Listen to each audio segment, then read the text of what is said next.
Text messages, emails, social media posts, and messages. When was the last time you actually received a card or letter in the mail? There's something magical and exciting about receiving a postcard, card, or letter. As you eagerly anticipate the envelope's contents, you can't help but wonder, what surprise does it hold? Hi, I'm here in front of the Fort Plain Post Office because this Thursday, we at the Fort Plain Free Library are going to with a tutorial on envelope making. We're not talking your plain white envelope. We are talking fun, handmade, and artfully created envelopes, and this is the guide to start the process. I'm Linda, and my colleague Jacob is going to guide us in the crafting of a simple envelope. Follow the basic steps, then use your imagination to create one-of-a-kind collector's items for your family and friends. Materials that we'll need for this project include a ready-made envelope that we'll be using as a template, a map, colorful magazine illustration, or printed paper as large as the unfolded envelope, scissors, a pencil, glue stick or glue, and a stamp for mailing.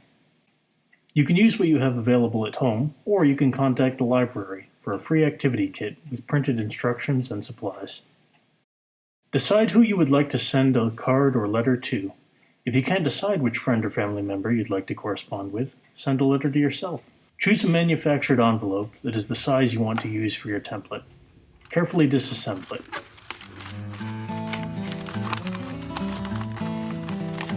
This is your template. Place the template on the map, magazine illustration, or paper that you'd like to use for your project. Trace around it and cut it out.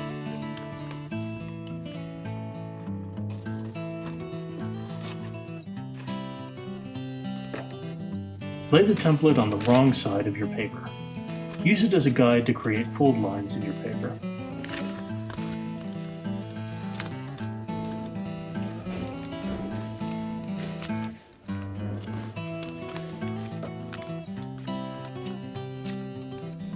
Remove the template and fold your paper into an envelope shape.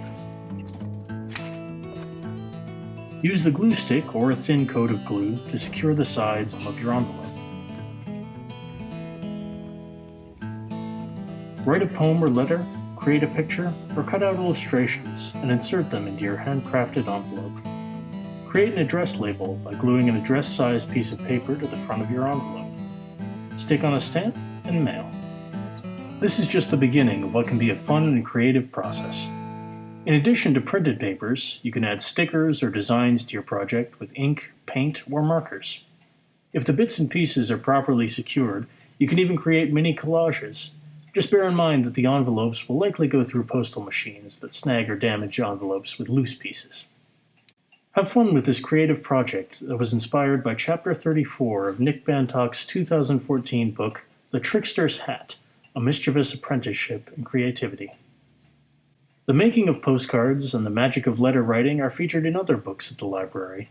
If Nick Bantock's envelope project appeals to you, why not check out some of these other selections? I Dream of a Journey by Akiko Miyakoshi.